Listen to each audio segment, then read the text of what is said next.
Hello friends, welcome back to my channel. এটা হচ্ছে next part birthday ব্লগের। তো দেখতে পাচ্ছ আমি আর বুবুন দুজনে রেডি হয়ে গেছি। আমার দুজনকে কেমন লাগছে প্লিজ প্লিজ প্লিজ কমেন্টে কিন্তু জানাও।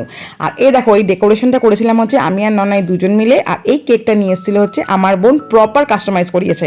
কেমন হয়েছে সেটাও কিন্তু আমাকে জানাবে। বুবুন রেডি হয়ে চলে এসেছে কেক কাটার জন্য। ও ভাবছে যে কতগুলো ক্যামেরা, কোথায় কোথায় কোথায় ছবি দেবো এমন করে বলছে। যাই হোক, এখন কেক কাটিং হবে। সবাই ওকে উইশ করো, ও যেন সারাটা জীবন ও ভালো এবং হ্যাপি থাকতে পারে। ও যেগুলো চায় সেগুলো যেন একদমই পায়। তারপরে একটা কথা বলার ছিল, সেটা হচ্ছে আমরা সবাই আজকে হোয়াইট পরেছি। কজ হচ্ছে এটা আমি প্ল্যান করেছিলাম, আজকে থিমটা হবে শুধুমাত্র হোয়াইটের উপর। আর ওর ড্রেসটা আর আমার ড্রেসটা প্রপার আমি কাস্টমাইজ করেছি এবং ওকে এই ড্রেসটা আমি গিফট করেছি। আর দেখো সবাই কিন্তু হোয়াইট পরে আছে। কেমন লাগছে সবাইকে প্লিজ কমেন্টে জানিও, এবং আমাকে কেমন লাগছে সেটাও জানিও। আমার ড্রেসটা অতটা ভালো করে তোমাদের শেয়ার করতে পারলাম না, কজ আমি খুব একটা ক্লিপিংস নিই, খুব বিজি ছিলাম তো ওই জন্য। তো পরে ইনস্টাগ্রামে আমাকে ফলো করো, আমি কিন্তু সব ফটো দিয়ে দেবো, সেখানে গিয়ে সব দেখে নেবে। চলো আজকের মতন বাই।